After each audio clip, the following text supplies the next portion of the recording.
reek of bone. Not with a bang, but a whimper. "Hi, Dad. It's me, Isaac. Did I wake you up?" The man's voice pulled Camellia from the depths of the paperback she had been reading. A Life Relived was a sharp digression from Dean Edmonds' other books, which she had enjoyed immensely.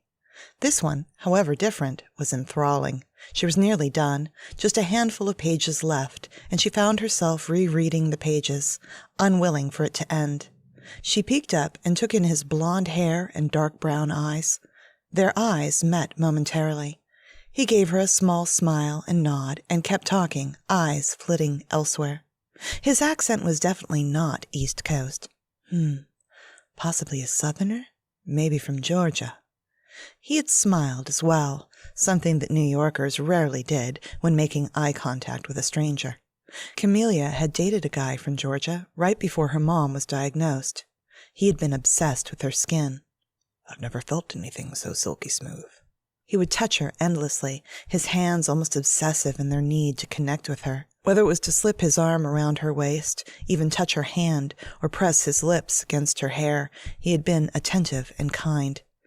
Too bad his family had been such racist pricks. They had threatened to cut off his funding, and him with no job and a full-time student.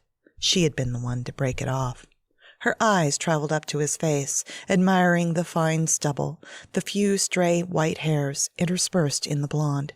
She had always had an attraction to older guys. Handsome. "No? Oh, good. No, nothing's wrong. Everything's good. Everything is great, actually. I have some exciting news, and I wanted you to be the first to hear." Her gaze traveled to his left hand, which was clutching the seat in front of her. Married. Damn. "We will be adding a new Purdue to the family. Yes, you heard me right. And Dad, we just learned it is a boy." The tall, blonde man laughed, his warm brown eyes sparkling with excitement. "I knew you would be happy to hear that. Who knows? He might just take over for you there on the farm." He laughed again. "Well, you will just have to hang in there for another 20 years. That shouldn't be a problem, right?" He glanced out of the window. "Hey, Dad, look, sorry, I have to go. We are almost at the tunnel, and the connection will cut off in a few more seconds. I just wanted to tell you the good news, and I promise we will head down there soon. Next month, for sure, during Thanksgiving break. Yeah, I promise. Yeah, I love you too." Fumbling with his cell phone, the man accidentally stepped on Camelia's toes. "Oh, I'm so sorry, ma'am. My apologies." His smile was replaced with an embarrassed look of apology as he reached out and grabbed the back of a seat to steady himself again.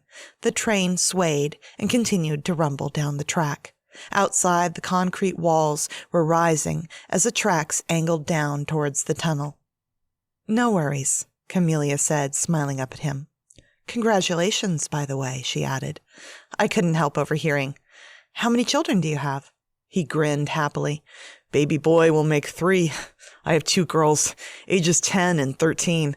He was dressed in a suit, an expensive leather briefcase wedged between his feet. His right hand tucked the cell phone into his pocket while he steadied himself with the left. The train was crowded, unusually so. A bridge shutdown, along with several road repair projects, had impacted the entire area, and the passenger trains, normally with seats still available, were now full to capacity, with standing room only. "How wonderful for you." The train slipped into the East River Tunnel, and darkness enfolded them. The interior lights blinked twice and brightened. His smile stretched wider. "Thank you. It's been a long time coming. I'll tell you, we have been trying for at least one more for over 3 years. My wife, she's 41, and well, it isn't as easy now as it was with the girls. We didn't want to say anything, at least not until we were in the 2nd trimester and the baby was doing well." "I did a rotation in obstetrics. I miss it. There's nothing that beats catching babies. But Sinai had an opening in oncology, and it meant better hours, so I had to say yes. Having a regular schedule, well, for the most part, is rare in the medical field." "Are you a doctor?" he asked, his gaze slipping to her scrubs. "No, I'm an RN, but I hope to begin studying for my MSN next semester, after I've got a good feel for the department." "Well, you are definitely in a growing field, especially with all of these aging baby boomers." "When is your wife due?" "The last week of February. The first 2 went over, so it might end up being the first week of March." Camellia laughed. Babies seem to have a mind of their own. You never know. This one might surprise you. Indeed, he might. He grimaced then. It means moving, though. We have a 2-bedroom in Auburndale, and my wife is campaigning for a brownstone in Brooklyn. She wants the girls to go to Berkeley Carroll. I've heard of it. It's K through 12, if I remember right. Very expensive, but worth it. Tell me about it. I might have to take on a second job just to pay for tuition. There's nothing better than a good start, though. Berkeley Carroll is a great choice. A girlfriend of mine has her daughter enrolled there. The scholastics are far and above other schools in the area. Camellia smiled. Someday, I'll find Mr. Right and make a family of my own. Kids are our piece of immortality, after all. Indeed. He nodded at her book. Dean Edmonds, huh? My favorite book of his is Fate's Highway. What about you? I'm really enjoying this one. It's completely different from anything he ever wrote before, and it almost feels like a memoir instead of his tried and true speculative fiction. But my hands-down favorite is Touched by Light. Oh, wow. I remember that one. It was good. I saw an interview with his daughter back in 2002 at the release of the 20-year anniversary edition. She said it was her favorite book.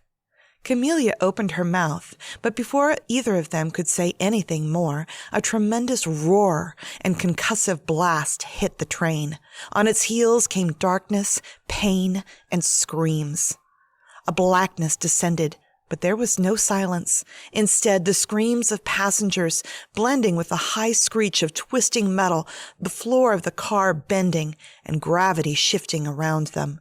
The blast knocked the breath out of Camelia's lungs, and she felt as if her entire body was being thrown, legs and arms pinwheeling, before she crashed back into place.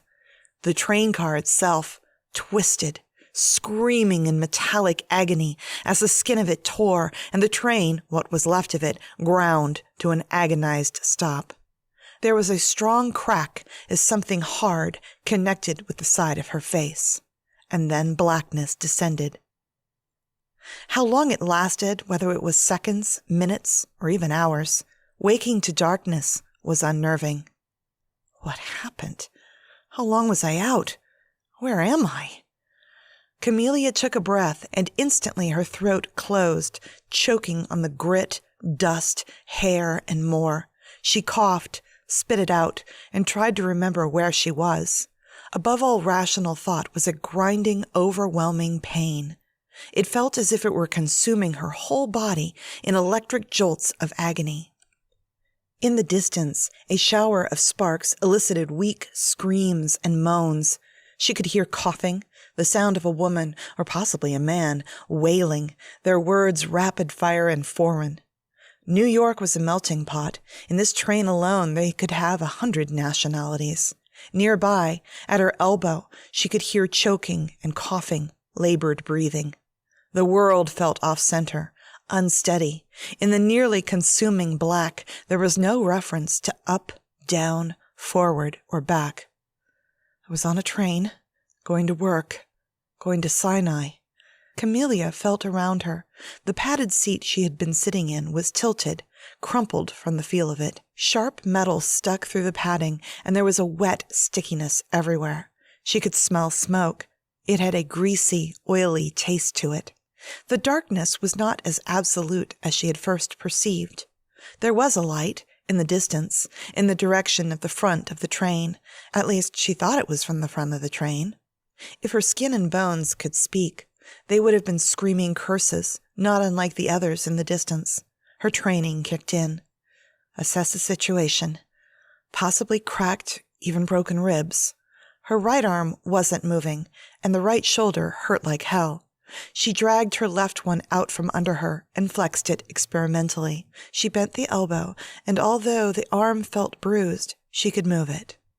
The fingers of her left hand gently explored her chest and ribs. The pressure of her fingers generated new agony. Cracked, probably not broken. What the hell had happened? The train must have jumped the tracks. She had been talking to the man about his kids. Where was he? What was his name? The massive sound, an explosion perhaps? It had obliterated his words, turned the lights into showers of sharp shards of glass, and lifted the train from its tracks. The dampness was spreading. She could feel it everywhere now. The fingers of her left hand traveled, probing her right arm and stopping at a response of white, hot agony. She was curled on her side, in a half ball, as if her body had known what to do, even if her mind had not. It had sought to protect itself, to gather in, but was prevented by something. Her traveling fingers found a head of hair. It had to be him under her fingers. He was warm, still breathing, but with a choked liquidity to it. Not good. Hey. Damn it. What was his name? Wait. He had called himself Isaac on the phone. Isaac? God, it hurt to talk. My face feels wrong somehow. He moaned, moved slightly, and gasped. His head was near her stomach, and her hands explored his blood-soaked hair and face, tapping him lightly with her fingers. Hey, Isaac. Can you hear me? Her words sounded garbled, just like they had after a visit to the dentist and several fillings, her cheeks numb and tongue heavy. Christ, what happened? He mumbled, rising slightly only to collapse again with a pained groan. I can't move. Don't try to get up. The smoke was increasing, and now she was sure there was a fire. Was it the train engine? Is that what had caused whatever this was? Isaac coughed, and Camellia felt a spray of wetness on her arm. I couldn't move if I tried. My legs, they're pinned. I'm sure there will be someone here soon. Just try to stay still. We were about midway through the tunnel. It's going to take them a while. He coughed again, and Camellia felt another shower of droplets. She reached for her purse, fingers searching in the darkness until she found it. In the destruction, it had upended, and she ran her fingers over surfaces, sharp edges, and under a limp, obviously dead hand before she found her keys. A flashlight was attached to the chain.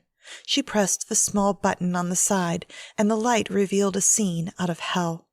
Blood and bodies, parts of bodies, interspersed with twisted metal, the remains of seats, and wreckage surrounded them. A shoe without a foot in it, another with just a foot inside. Grisly bone and meat shocked her into letting go of the tiny button. Darkness descended, and Isaac coughed again. It sounded wet, and his breathing bubbled in and out, his head cradled against her stomach.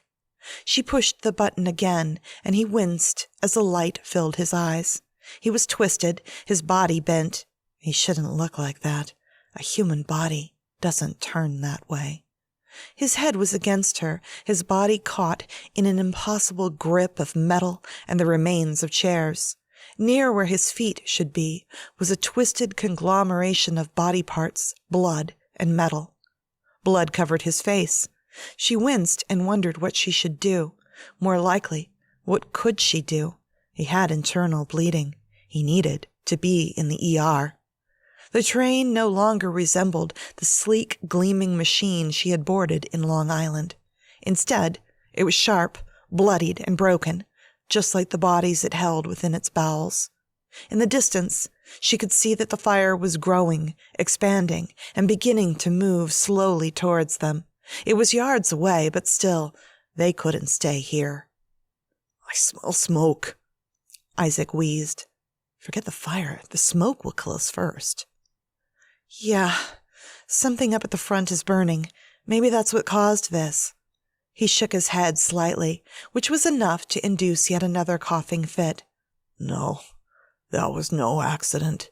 That was a bomb. He said it with certainty. We have to get out of here. Now. Camellia nodded. Yeah, I know. She took a breath, which felt like she was breathing in broken glass and motor oil, and shifted. Isaac's head rolled to the right, and he hissed in pain and began coughing again. It burbled out of him, wet and thick. Camellia wiggled while her ribs and right shoulder screamed objections and slowly pushed herself to a seated position. The fire was gathering strength, and the flames lit up patches of the twisted train car, illuminating gore and death in every corner. No one else in the car was moving, except for her and Isaac, but she needed to check on them, try to provide assistance if she could. She coughed and tried to breathe shallow. It hurt less when she did. Your arm doesn't look so good, Isaac noted, staring at her right arm hanging limp. I'm pretty sure it's dislocated. I can't move it. She stared at him. Don't worry about me. I'll be fine. They were both silent for a moment, and Camellia used her flashlight to assess the situation. The train car had been full, with some of the passengers, like Isaac, standing. I need to check on the others. Her legs were shaking, and she was dizzy.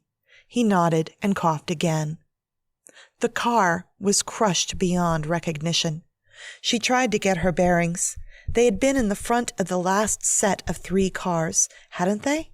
There were 2 more cars behind them, with the rest of the train on the other side of the fire, deep within the tunnel. As she looked around, it was obvious that, at least in this car, they were the only 2 who had survived. Was it really a bomb? Her face pulsed in pain, especially on the right side. She set the flashlight down and touched her face. She quickly pulled her hand away when her fingers touched teeth and bone where her cheek was supposed to have been. She made her way back to Isaac. You need to get out of here, he said. His voice already sounded tired, defeated. Don't you mean we need to get out of here? She fired back, as if she would leave a patient who needed her. What's your name? He asked, then coughed again, another gout of blood escaping and dribbling down his cheek. You know mine, but I don't know yours. It's Camellia. Camellia Garcia. I work at Mount Sinai, Beth Israel. He smiled, and then winced as he tried to shift his hand. She realized he was trying to reach out and shake her hand. His right arm was badly broken from the looks of it. I'd say it was a pleasure to meet you, Ms. Garcia, but circumstances being what they are. He coughed again.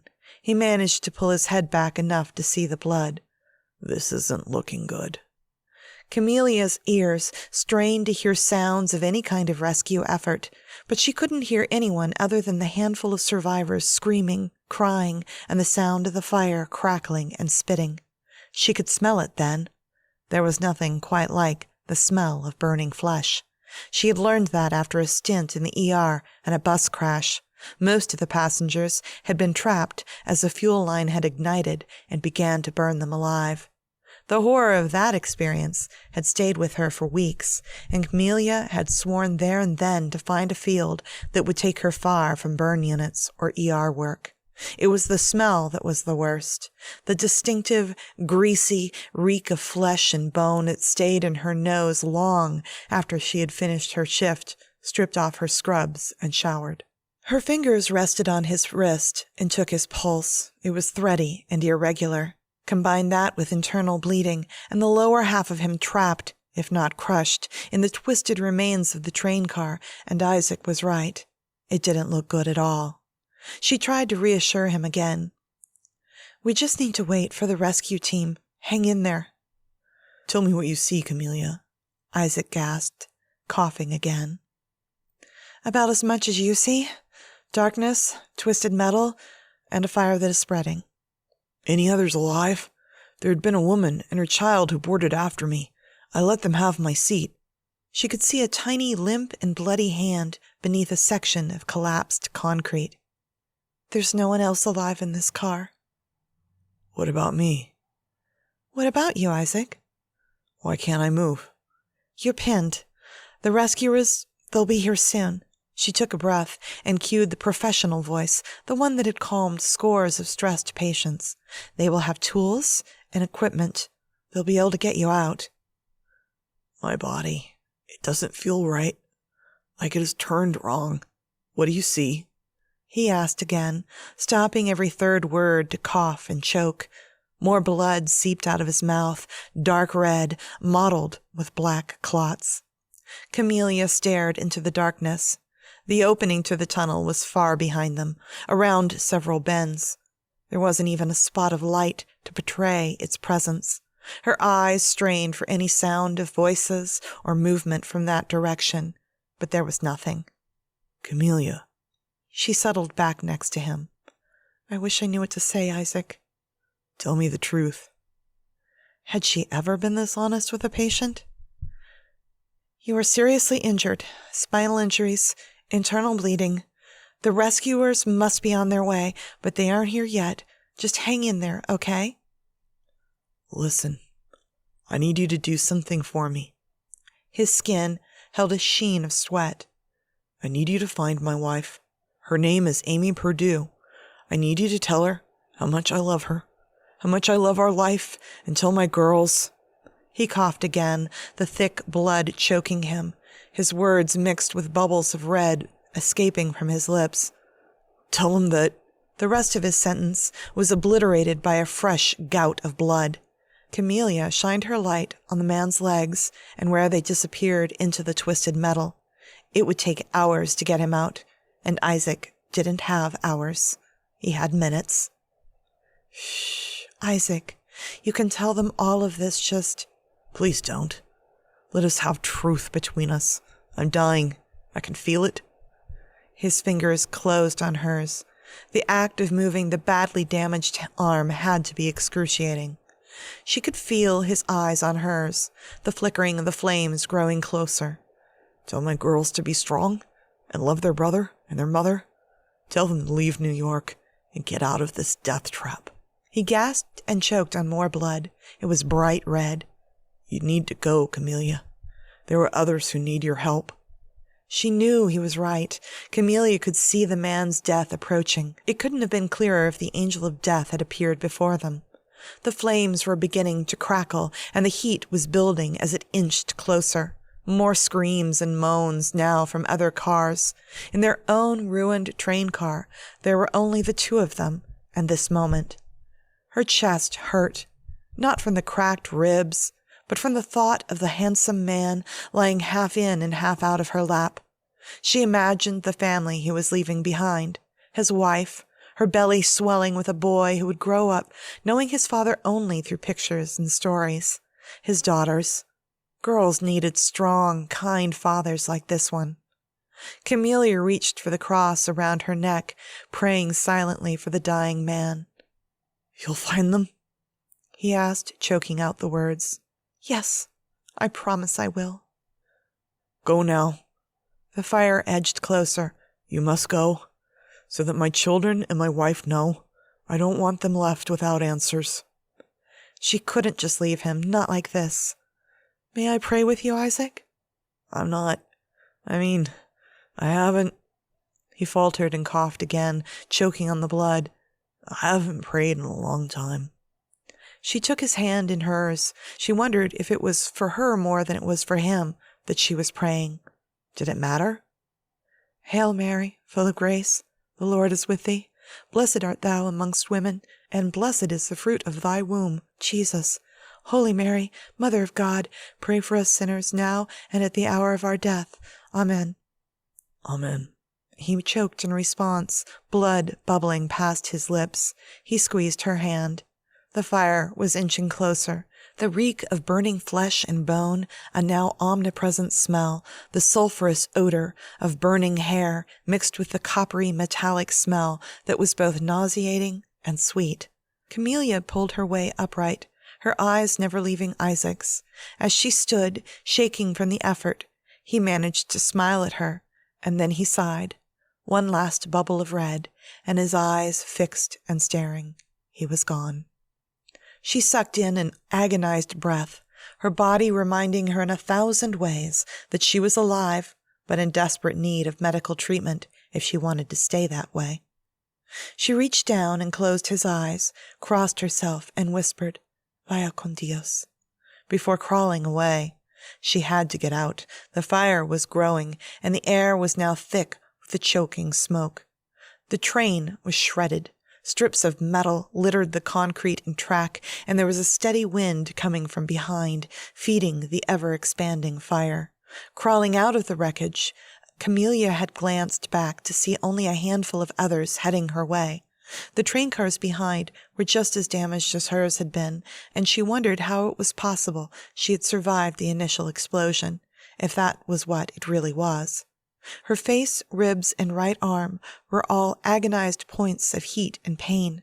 She could hear a steady hissing, the fire flaring and burning hotter with every passing moment. "There's no one back there left alive," an old man said, reaching for her right arm. She bit back a scream of agony. "Your arm." He winced, his hand falling away. "I'm sorry. I was trying to help." She clenched her teeth, focusing her energy on staying upright. "It's dislocated. Are you sure there was no one else back there?" He shook his head in the orange-hued gloom, coughing as some of the oily black smoke rolled past them. "Only the dead." One of the others, a guy with a buzz cut and Carhartt pants and a coat, flapped a hand at her. "Come on, lady. We gotta go." "I'm a nurse. I should check." Buzzcut shook his head. "Look, lady, unless you were Jesus Christ himself come to raise Lazarus, you ain't gonna be able to help them. Everyone is fucking dead. Whatever that was, it cut the train in half and capsized parts of the tunnel. We gotta head back to Astoria before this fire catches up to us." Camellia knew he was right, and as hurt as she was, there was little that she could do for the other victims. As they trudged through the dark, she tried to calculate how many passengers had been on the train. Each car could hold, 50 seated? Plus those standing, so maybe 65, 70 tops. And there were 15 passenger cars? Her brain struggled to complete the math. Somewhere around 900? Maybe more? Maybe less? She shook her head and lurched dizzily to the side, leaning against the concrete wall as she struggled to comprehend it. She had been in the last set of cars. Perhaps the front of the train, on the other side, hadn't been as devastated. Camellia stumbled and fell against the older man, her feet refusing to cooperate. Shock is setting in. Blood caked her neck on the right side of her face. She must look bad. Both the old man and the younger one had avoided looking at her, their gazes sliding away from her face, concentrating on anywhere but there. Buzzcut pulled her up, and they kept going.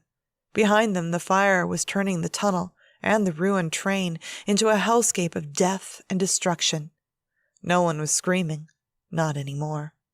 Each step seemed harder than the last. No matter how hard she concentrated, her knees kept buckling. As they made their way slowly, painfully down the tunnel, they were joined by two more. An older woman and a young girl. Both had been sitting on the tracks, staring in blank-eyed shock as the others approached.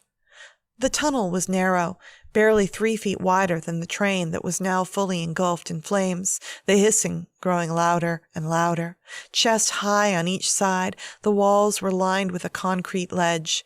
Camellia stared at them, wondering if she and the others were supposed to be walking on them instead of down below on the track.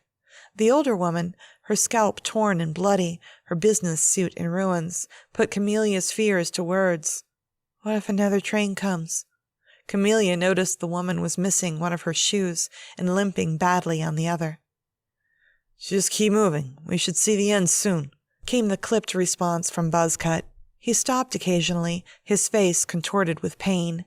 The piece of jagged metal protruding from his left elbow had rendered the limb useless. They shambled, all of them, lurching through the tunnel, guided only by the dim, intermittent lights of cell phones and Camelia's keychain flashlight. Far ahead in the distance, a dim sliver of daylight could be seen. The lights that normally lit this length of tunnel were dark, and glass from the broken bulbs crunched under their feet. The woman without a shoe said nothing more, only occasionally hitching her bare foot reflexively as she encountered more broken glass or rocks. "Walk in the middle, as far from the glass as you can," Camellia mumbled, her cheek now swollen, her teeth aching. Her injuries were affecting her speech. In the far distance, Camellia could see the dim light momentarily blocked and the sound of voices. "Oh, thank you, Jesus," the older man said. "We're here." His voice ricocheted against the tunnel walls, and Camellia heard one of them shout back. Lights and movement were headed towards them. The hissing behind them had turned into a low roar that was growing. The fire was now something else entirely, a white-hot light behind them that lit up the track, the tunnel, and even the rescuers, still hundreds of feet away. "We gotta go. The train's gonna blow up." Buzzcut grabbed her arm, and Camellia bit back a shriek of pain. The train already blew up. That was a bomb. This is something else. Come on, we gotta move. The rescuers were running faster, and within moments they reached the small group of survivors. By this time, the wine turned roar, turned white, hot light had completely engulfed the tunnel behind them. Camelia's legs collapsed under her, just as two sets of hands lifted her, and everyone ran from the inferno. If she had looked back at that moment, she would have been temporarily blinded by it. But by then, Camellia had already passed out. 2 days later. The terrible events of the past 48 hours have shaken New York and the East Coast to its core. Once again, our nation has found itself attacked by the lowest of the low. These cowardly, vicious individuals have sought to strike at the core of our hard-working community. Camellia heard the newscaster first, recognizing her without needing to see her. She was a stunning blonde with a perfect body. She had strode into the ER a few years back on the heels of a hot story. Her stiletto heels had clicked on the hospital floor tiles like gunshots. Camellia had found her revolting. She opened her eyes and stared at the television. The thick white bandages on the right side of her face obscured her vision. Due to the nature of the blasts, all apparently timed to go off at the peak rush hour when the Lure and the Amtrak trains were deep within tunnels and... The reporter paused, intently listening to her discreet Bluetooth headset. A brief flash of giddiness crossed her face before it morphed into a mask of fake concern. Oh my, it seems we are now receiving confirmation of a series of bombings on the BART train systems in the San Francisco Bay Area, one of which may have damaged the tunnels that run under the San Francisco Bay. There are reports of capsized tunnels and flooding. Camellia could hear a hum of voices rise outside of her room and someone say, "And thousands already dead in the New York train bombings? By God, somebody's gonna pay." Why? Look who is awake. Camellia turned to see a portly, red-haired nurse beaming at her. You're in Sinai, Queens, and I'm Jackie. Her hands were warm. We've been waiting for you to wake up and tell us your name, miss. Camellia Garcia. Her mouth felt full of cotton, her words still garbled. I'm a nurse at Sinai Beth Israel. Well, Camellia, you are lucky to be alive. Not many made it out of those tunnels after the bombs went off. The fire afterward, well, I'm sure you remember that. Camellia nodded. I do. You have been through so much, Camellia. I can't even imagine how you must be feeling. I'll let the doctor know you have woken up, and there's a team of trauma counselors who will be adding you to their rotation. But who else can I call for you? A friend? A family member? Camellia thought about it. Work would need to be notified, but more importantly, I need to find Amy Perdue. Can you help me with that? Sure. What's her phone number? I'm sorry, I don't know her number. The nurse nodded and picked up Camelia's chart. You were brought in along with 4 others. They are all still here, and I can check and see if there is an Amy listed. No, she wasn't on the train. Her husband was, and, well... She could picture those last moments, the life fading from his eyes. He didn't make it. Ah, I see. The woman set down the chart. I can ask around. Is there anyone else I can contact for you? Family? Friends? Camellia thought of her mother, Esperanza, in a nursing home upstate. She had begun to show signs of Alzheimer's when Camellia was in middle school, and there had been just the 2 of them since Dad had died in a highway crash shortly before Camelia's 4th birthday. She barely remembered him. The Alzheimer's had intensified by the end of high school, and if it hadn't been for Camelia's excellent grades and the chance at a scholarship, she would have had no way to go to college. Mom no longer recognized her, and the decision to place her in a home had been a hard but necessary one. The tenuous friendships made in high school washed away in the bustle of everyday life. The city had swallowed her up, and she fell into a routine of school, work, and then back home to the tiny efficiency apartment. One day didn't much differ from the next. No, there's no one. Jackie clucked her tongue sympathetically. Well then, let me see if I can find this Amy Perdue, and we will go from there. Now you rest, Camellia, and I'll let Sinai know you are here. Camellia thanked her, and the woman bustled away, moving quickly. Hours later, after meeting with the doctor who informed her she would need several surgeries to repair the injuries to her face, and being told how lucky she was to have survived when over 800 passengers had not, Camellia closed her eyes in exhaustion. There had been a total of 15 survivors. 10 emerged on the Manhattan side, and the 5 in her group in Astoria. The train had not only been blown to hell and back by the bomb, which had capsized several sections of the tunnel, but it had also contained thermite, which burned so hot that it had immolated the passengers trapped inside. The fire had turned the twisted remains of the train car into slag and made identifying the bodies impossible. And it hadn't been the only one. 3 other trains and 2 subway lines had been targeted, and the simultaneous attacks had been carried out with precision.